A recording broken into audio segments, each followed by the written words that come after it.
Hello everyone, so welcome back to another video. तो जैसे कि आप सभी को पता है कि मैंने आपकी इंडियन ज्योग्राफी की सीरीज स्टार्ट किया from your basic level, from your zero level, जिसमें आपको इंडियन ज्योग्राफी के सारे टॉपिक्स फ्री ऑफ कॉस्ट हमारे यूट्यूब चैनल पे कराया जाएगा। आप सभी को होता है कि आपका जो इंडियन ज्योग्राफी टॉपिक रहती है आपको हर एक एग्जाम में मिलेगा, चाहे वो आपका स्टेट लेवल एग्जाम हो या नेशनल लेवल एग्जाम हो। हर एक एग्जाम में इसकी एक इंपॉर्टेंट वेटेज रहती है, एक हाई वेटेज रहती है, तो इस टॉपिक को हम स्किप नहीं कर सकते हैं। मैं आपको बिल्कुल बेसिक लेवल से हर एक कंपोनेंट इसको कराऊंगा हमारे यूट्यूब चैनल पे। तो जो भी इस चैनल पे नए हैं वो चैनल को सब्सक्राइब कर ले, ताकि हमारे एंड से जब भी न्यू वीडियो आप तक सबसे पहले पहुंचे। देखो गाइस, मैंने आपको पहले ही पुराने लेक्चर्स में बता चुका हूं कि हमने इंडियन ज्योग्राफी में क्या क्या कवर अप करना है। हमारा फर्स्ट कंपोनेंट रहेगा that is our political and the physiography of India. उसके बाद हम डिस्कस करेंगे द रिवर सिस्टम। उसके बाद हम बात करेंगे क्लाइमेट एंड वेजिटेशन। हमारा political and the physiography of India चल रहा था, तो पॉलिटिकल डीजे हमने फर्स्ट पार्ट में प्रॉपर्ली पढ़ लिया था कंप्लीटली। मैंने आपको बता दिया था, अराउंड 40-50 मिनट्स की वो लेक्चर है। होप सो आप सबने वो लेक्चर देखा होगा।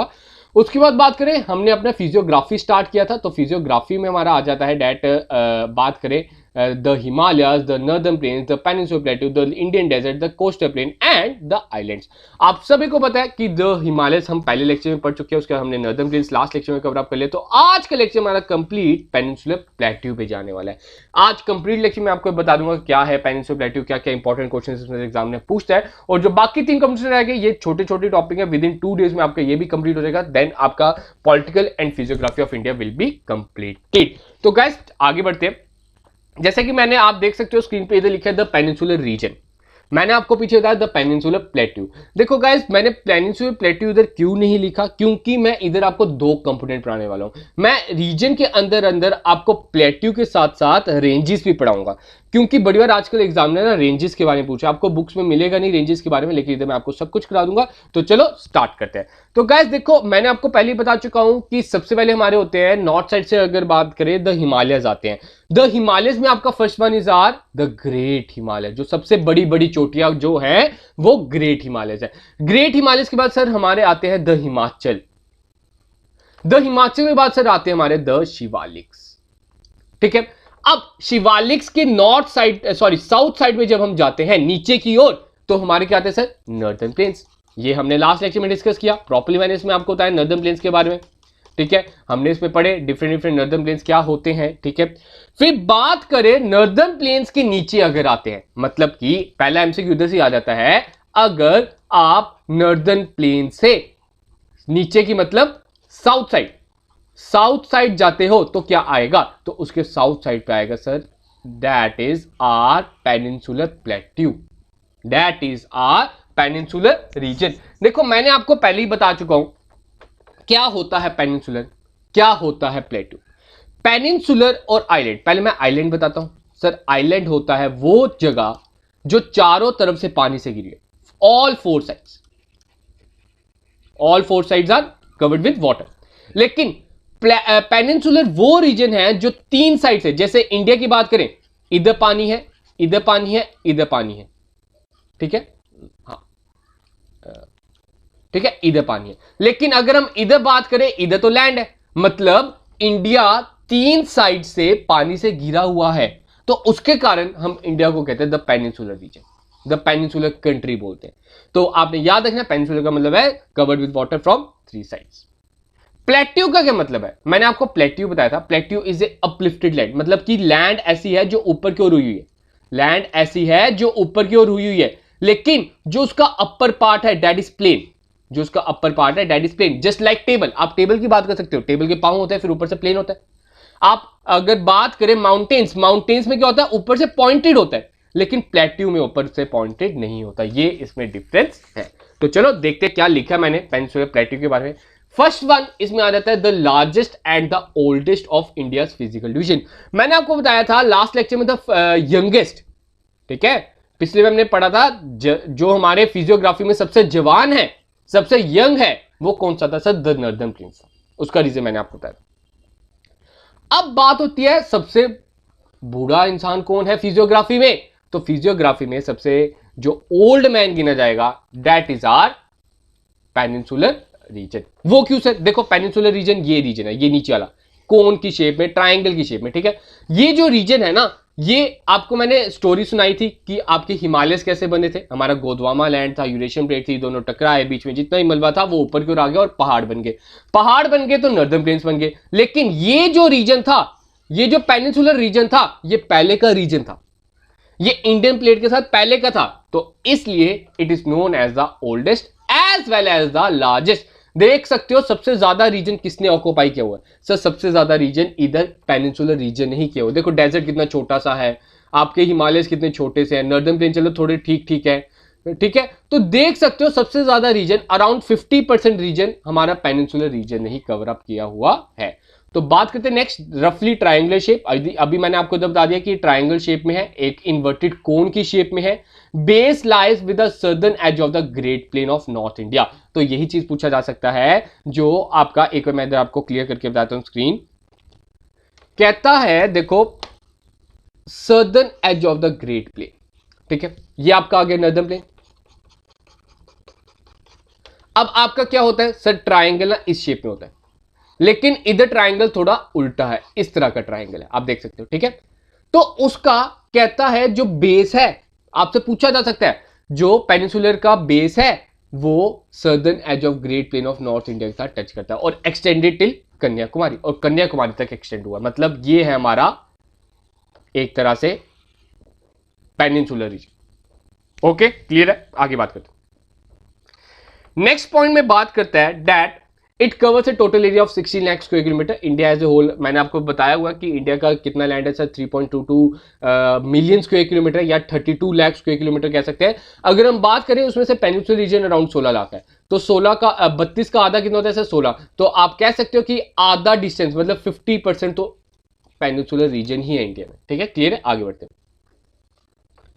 अब बात करते हैं लोकेशन एंड एक्सटेंट की। इसकी लोकेशन कैसी है, कहां पे ये पाया जाता है, वो देखो मैं पहले ही बता चुका हूं कि जो पेनिनसुलर रीजन है it is south to the northern plain, ठीक है सर, आपने पहले का बताया हुआ।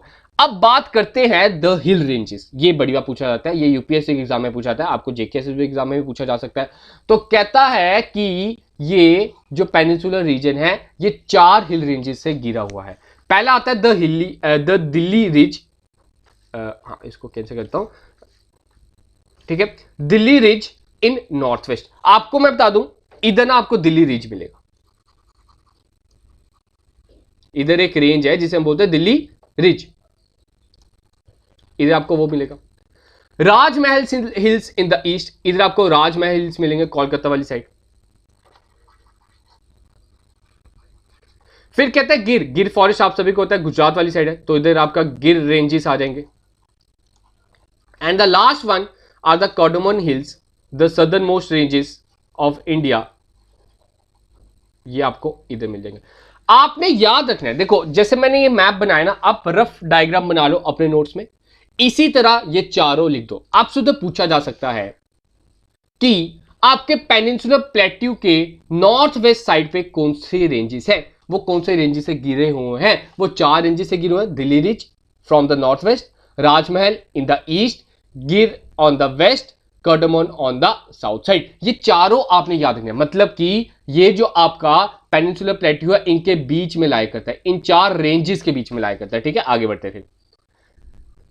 अब क्या होता है जो पेनिनसुलर रीजन है, मैंने आपको पहले ही बता दिया, वीडियो की स्टार्टिंग में बात की कि मैंने द पेनिनसुलर प्लेट्यू क्यों नहीं लिखा, पेनिनसुलर रीजन क्यों लिखा है। देखो पेनिनसुलर रीजन मैंने इसलिए लिखा है क्योंकि हम इस लेक्चर में 2 चीजें पढ़ेंगे, the peninsular ranges and the peninsular plateau, ठीक है। अब बात होती है, सबसे पहले हम पेनिनसुलर प्लेट्यू के बारे में बात कर लेते हैं, ठीक है। पेनिनसुलर प्लेट्यू क्या है सर, पेनिनसुलर प्लेट्यू मैं आपको पहले बताऊंगा, पेनिनसुलर वो जगह है जो 3 साइड से पानी से गिरी होती है, और प्लेट्यू सर वो जगह है जो थोड़ी सी अपलिफ्टेड है और ऊपर से फ्लैट है। तो ये सब कुछ मैं लिखा हुआ है, जब आपको मैं ये पीडीएफ प्रोवाइड करूंगा आप उधर से पढ़ लेना। तो बात करते हैं गाइस पेनिनसुलर प्लेट्यू की, ठीक है। अब पेनिनसुलर प्लेट्यू में भी एक ट्विस्ट आता है, इधर कहानी खत्म नहीं होती है कि हाँ मैंने बता दिया पेनिनसुलर क्या है, प्लेट्यू क्या है, कहानी खत्म, ऐसा कुछ नहीं है। अभी इसको डीपली हमने एनालाइज करना है, पढ़ना है। अब क्या होता है, पेनिनसुलर प्लेट्यू को भी हमने 2 हिस्सों में बांटा है। कौन कौन से 2 हिस्से, तो ध्यान से देखना। पेनिनसुलर प्लेट्यू में क्या है हमने किया है, Narmada and Tapi. Narmada and Tapi river आपको पता है जी सर, नर्मदा तापी इधर है, तापी रिवर इधर है, ठीक है। ये आपकी आ गई नर्मदा, ये आपकी आ गई तापी। ये जो 2 रिवर्स है ये क्या करती है, आपके पेनिनसुलर प्लेट्यू को 2 पार्ट में डिवाइड करती है। इसके ऊपर वाला पार्ट मतलब कि नर्मदा एंड तापी का नॉर्थ वाला पार्ट कौन सा है sir? It is known as the central highland. उसको क्या बोलेंगे सर? Central highland. आपसे पूछा जाएगा हमने जो आपका पेनिनसुलर प्लेटू है उसको दो हिस्सों में बांटा है, तो कौन सी रिवर ने बांटा है सर? नर्मदा एंड तापी ने बांटा है। वो उनके बीच में दरार का काम करती है। अब दरार का काम करती है तो उसके नॉर्थ में क्या पाएंगे सर? उसके नॉर्थ में हम पाएंगे सेंट्रल हाईलैंड। और उसके साउथ में क्या पाएंगे सर? उसके साउथ में हम पाएंगे द डेक्कन प्लेट्यू। मतलब कि ये आपकी नर्मदा और तापी आ गई, ये आपका डेक्कन प्लेट्यू आ गया, और इसके ऊपर वाला रीजन सारा आपका क्या आ गया सर? Central highland. अब सेंट्रल हाईलैंड में कौन कौन से इंपॉर्टेंट प्लेट्यू आते हैं जो हमने आगे पढ़ने हैं? The Malwa plateau, the Bundelkhand plateau, the Baghelkhand, Chota Nagpur plateau. Deccan में बात करें the Deccan tribe, Western Ghats, Eastern Ghat, North Eastern Ghat. ठीक है, ये हम रेंजेस में भी पढ़ेंगे, तो इसलिए हम डबलिंग नहीं करेंगे। वेस्टर्न घाट्स और ईस्टर्न घाट्स हम रेंजेस में पढ़ेंगे आगे इस लेक्चर के एंड में। तो बात करते हैं सेंट्रल हाईलैंड्स के बारे में। बात करते हैं सेंट्रल हाईलैंड्स क्या है सर? तो सेंट्रल हाईलैंड्स मैंने आपको बता दिया, जो आपके north of the Narmada river मिलेंगे। ठीक है sir. Between Aravalli and Aravalli in the north and the Vindhya range in the south. ठीक है, अभी मैंने आपको क्या बताया? मैंने देखो मेन चीज क्या है, एग्जामिनर ना आपसे लोकेशन पूछता है। आपके सामने मैप होगा, आप आसानी से उसका आंसर दे सकोगे। तो मैंने आपको क्या बताया सर? आपने बताया कि नर्मदा रिवर के नॉर्थ में, नर्मदा रिवर ये आई, नर्मदा के नॉर्थ में आपको क्या मिलेगा सर? सेंट्रल हाईलैंड मिलेगा। ठीक है सर। अब बात करते हैं रेंजेस की, कौन से रेंजेस के बीच में लाई करेंगे? तो अरावली इन द नॉर्थ, आप सभी को होता है, इधर आपकी अरावली रेंजेस है, the oldest ranges in the India. ठीक है, तो ये आपकी आ गई Aravalli range, and Vindhya range in the south. ठीक है, और इधर आपको मिल जाएगा विंध्या रेंज। इधर आपको क्या मिल जाएगा सर? विंध्या रेंज। मतलब कि अगर हम बात करें ये कौन कौन सी रेंजेस के बीच में लाई करती है, तो रेंजेस में आपका आ जाएगा अरावली एंड विंध्या। क्लियर है? तो इस तरह का मैप बना ले। नेक्स्ट पॉइंट बात करते हैं, it covers a major portion of Malwa plateau, the Madhya Pradesh. ज्यादातर मध्य प्रदेश का ही इसने कवर किया हुआ एरिया। आगे बात करते हैं, rivers in this region flow from south west to north east. Important point which indicate the slope of this region. अब आपसे पूछा जा सकता है, आपका जो पेनिनसुलर रीजन है उधर कौन सी साइड ज्यादा अपलिफ्टेड है? आपको मैं बता दूं, अभी हमने रिवर सिस्टम वैसे फिर से पढ़ना है, मैं पहले ही पढ़ा चुका हूं वैसे तो। आपको मैं बता दूं, ये जो आपका रीजन है ना, ये मैक्सिमम रीजन क्या है, सारी रिवर्स ना इधर से ऐसे ऐसे फ्लो करती है, इधर से इधर, इधर से इधर, इधर से इधर, इधर से इधर, ऐसे फ्लो करती है। वो क्यों से? ध्यान से सुनना, ऐसा क्यों फ्लो करती है? देखो रिवर कैसे फ्लो करती है सर? रिवर उधर फ्लो करेगी, पानी उस तरफ बहेगा जहां पे उसको ढलान मिलेगी। जी सर। तो मैंने आपको बताया ये सारी रिवर्स कैसे जा रही है सर? वेस्ट से ईस्ट की ओर जा रही है, वेस्ट से ईस्ट की ओर जा रही है। तो ये क्यों है? जस्ट बिकॉज जो आपका वेस्ट साइड है वो ज्यादा अपलिफ्टेड है as compare to the east side. ये चीज याद रखो, जो आपका ये वाली जो है ना, ये जगह थोड़ी सी ऊंची है as compare to the this region. ये आपसे पूछा जा सकता है, आपने याद रखना है। Rivers in this region flow from the south west, मतलब इस रीजन से, ये आपका साउथ रीजन आ गया, ये आपका वेस्ट साइड आ गया, टू द नॉर्थ ईस्ट, मतलब इस तरफ की ओर बह रही है, ऐसे ऐसे ऐसे ऐसे बह रही है। तो which indicate the slope of this region, जो आपको इस रीजन के स्लोप के बारे में दर्शा रही है, बता रही है।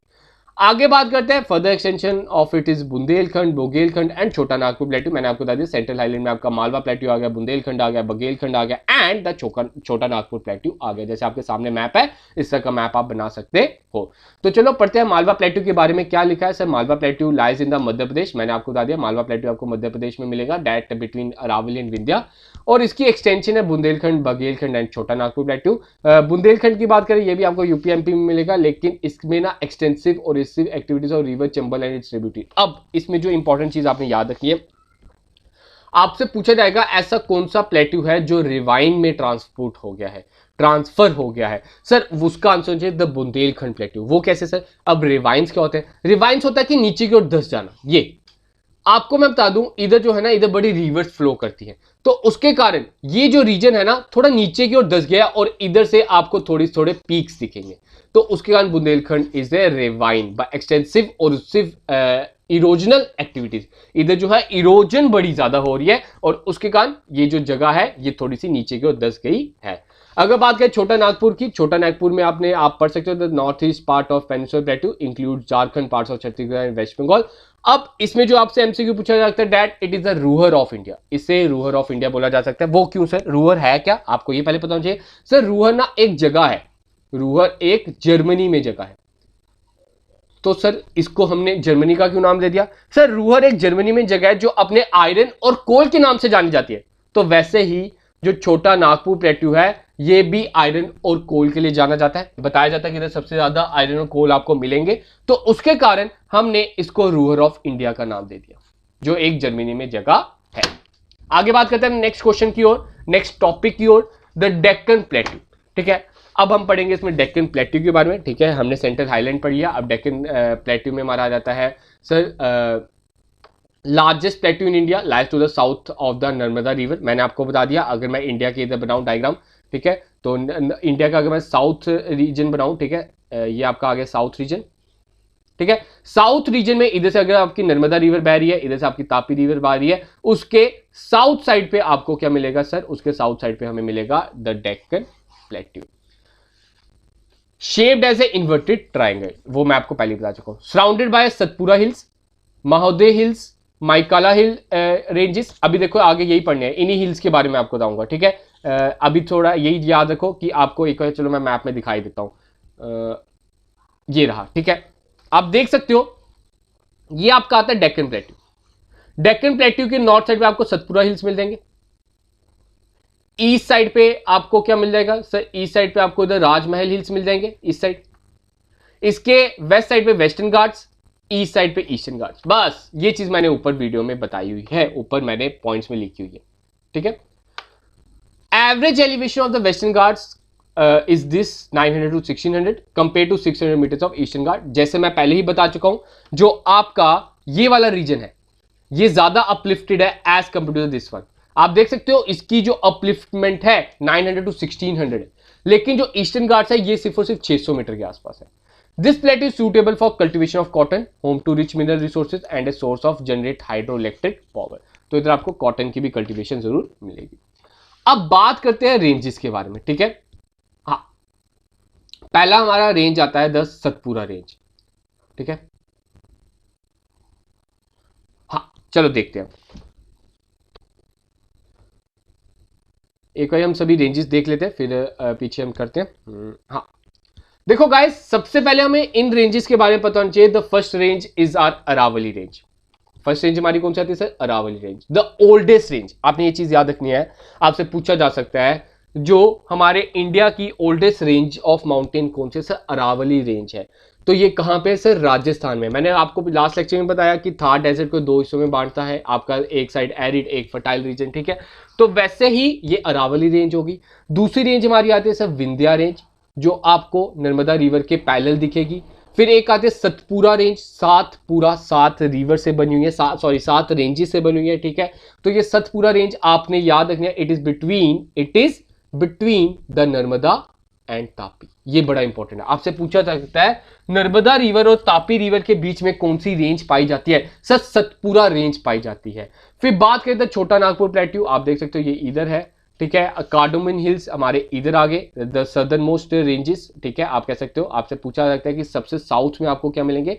सर कार्डोमन रेंजेस मिलेंगे, तो ये आपके ये आ गए। फिर बात करते हैं the western Ghats, this is your western Ghats, this is your eastern Ghats. Western Ghats और ईस्टर्न घाट जहां पे मीट करते हैं उसे हम बोलते हैं नीलगिरी। ये आपने याद रखना है। अब देखो मेन चीज आपने एक और चीज याद रखनी है, जो वेस्टर्न घाट्स की अगर हम बात करें, जी सर, वेस्टर्न घाट्स जो है ये ज्यादा पास है कोस्टल रीजन के, लेकिन जो ईस्टर्न घाट्स है ये कोस्टल रीजन से थोड़ी दूरी पे है। देखो कितना कितना डिस्टेंस है, आपको इमेज में साफ तौर पे दिख रहा है, लेकिन वेस्टर्न घाट्स बिल्कुल साथ साथ जुड़े हुए हैं। दूसरी चीज, वेस्टर्न घाट्स आर कंटिन्यूस। वेस्टर्न घाट्स क्या है सर? कंटिन्यूस है, उनमें कोई टूटापन नहीं है। आपको एक मैं स्क्रीन क्लियर करके बताता हूं, फिर आपको और क्लियर हो जाएगा। तो इसमें आपको साफ तौर पे बताया हुआ है सर, जो वेस्टर्न घाट्स हैं वो बिल्कुल कंटिन्यूस है। ये देखो बिल्कुल बिना टूटे हुए चल रहे हैं, लेकिन जो ईस्टर्न घाट्स है वो टूटे हुए हैं। एक इधर से आया, फिर ये आया, फिर ये आया, फिर ये आया। ऐसा क्यों? क्योंकि इधर से हमारी रिवर्स फ्लो कर रही है, रिवर्स को रास्ता चाहिए, तो उसके कारण इनके बीच में दरार आ गई है। तो चलो आगे बढ़ते हैं इनके बारे में। तो गाइस पहले बात करते थे सतपुरा रेंजेस के बारे में। सतपुरा रेंजेस मैंने आपको पहले ही बता दिया, डैट सत मीन्स 7, पूरा means mountain, therefore the Satpura is the series of 7 mountains. It runs in the east west direction in the south of the Vindhyas, ठीक है, and between the Narmada and the Tapi river. अभी सतपुरा रेंज मैंने आपको बताया सर, सतपुरा रेंज आपने बताया it is between the Narmada and Tapi, और इधर इन्होंने यही चीज लिखी है, और ये साउथ है विंध्या रेंजेस के, ठीक है। Commencing from the Rajpipla hills through the Mahadev hills to the Maikala range, it set from the distance of around 900 kilometre. ये इतना इंपॉर्टेंट नहीं है, आपको बस थोड़ा बहुत बेसिक इसका नॉलेज होनी चाहिए। ये जो मैप आपके सामने है ना, इसको आप कॉपी पे बना लो, ताकि आपको एग्जाम में सिर्फ देखने से ही पता चल जाए कौन सी रेंजेस कौन से किसके साउथ में, कौन से किसके नॉर्थ में, कौन से किसके ईस्ट में, कौन से किसके वेस्ट में। तो अब आगे बात करते हैं विंध्या रेंजेस के बारे में। तो विंध्या अरावली रेंज पहले पढ़ लेते हैं। अरावली रेंज क्या कहते हैं? The Aravalli of the north west India, one of the oldest fold mountain, मैंने आपको बता दिया। These are the fold mountain. अब इसमें जो आपने इंपॉर्टेंट पॉइंट याद रखना है सर, इसमें इंपॉर्टेंट पॉइंट हमारा आ जाता है, it is known as the museum of minerals, मतलब कि इधर आपको डिफरेंट वराइटीज ऑफ मिनरल्स मिलेंगे, ठीक है। आगे बात करें तो विंध्या रेंज। विंध्या रेंज की अगर हम बात करें, इसमें इंपॉर्टेंट पॉइंट इसमें यही आता है कि that Vindhya ranges lies more or less parallel to the Narmada river. जो आपका विंध्या रेंज है ना, आपका ये नर्मदा रिवर के पैरेलल है। जैसे ये नर्मदा रिवर बह रही है तो इसके ऊपर ही विंध्या रेंज है, तो ये दोनों एक पैरेलल लाइंस है। Parallel lines are those lines which do not meet, ठीक है। It is in the east west direction from the Jobat in Gujarat, Gujarat के ईस्ट वेस्ट में है, to the Sasaram in the state of Bihar over a distance of 1200 kilometre, मतलब कि 1200 kilometre तक फैली हुई है, ठीक है। फिर बात करें, it approximate elevation of Vindhya ranges 300 to 650, ज्यादा ऊंचे नहीं होते, 300 से 650 ही बताया है इन्होंने, ठीक है।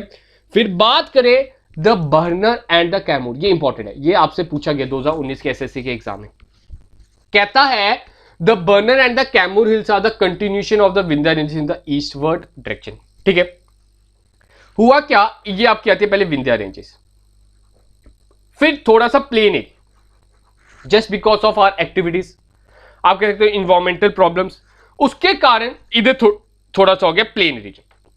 उसके बाद इसकी कुछ एक्सटेंशन आती है जिसको हमने नाम दे दिया बर्नर एंड कैमूर, ठीक है। आपने याद रखना है, Bharner and Kaimur are the continuation of are the extension of Vindhya ranges. आगे बात करते हैं Western Ghats and the eastern Ghats.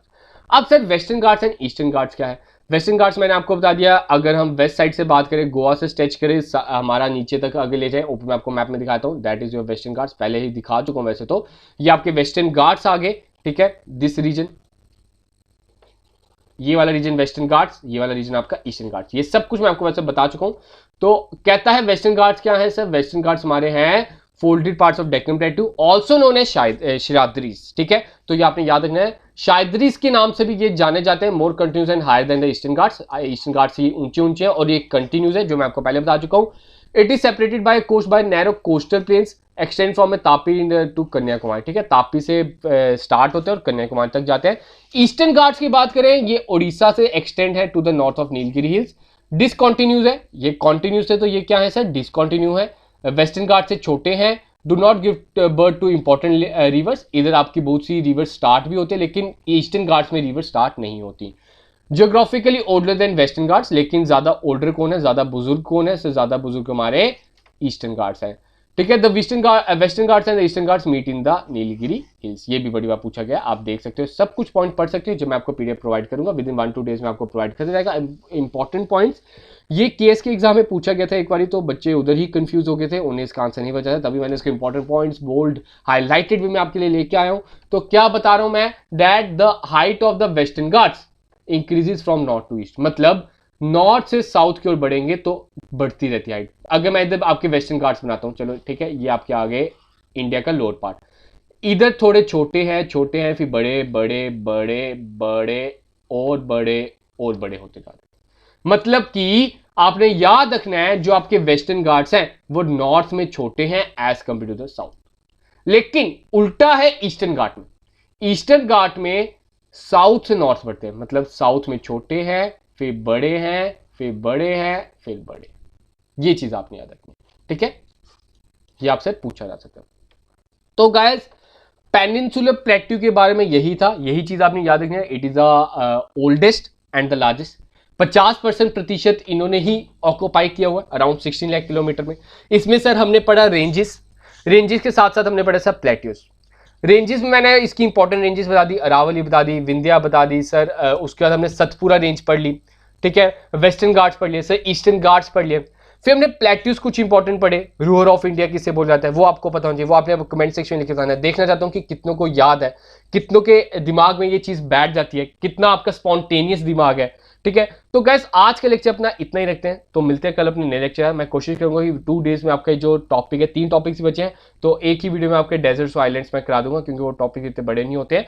तो गैस आज का लेक्चर इतना ही रखते हैं, तो मिलते हैं कल अपने नए लेक्चर के साथ। तब तक के लिए आप सबसे अलविदा। लाइक जरूर कीजिएगा, शेयर जरूर कीजिएगा, कमेंट जरूर कीजिएगा। आपकी मदद के बदौले हम आप 100K तक पहुंचा दीजिए, आपके हम मेहरबान रहेंगे। जैसे हम आपकी मदद करें वैसे ही करते रहेंगे, आपको फ्री ऑफ कॉस्ट हर एक लेक्चर पहुंचाते रहेंगे। अब गाइस आपका हक बनता है कि इस सेशन को आगे तक सब तक फैलाया जाए। तो मिलते हैं गाइस अब कल अपने नए लेक्चर के साथ।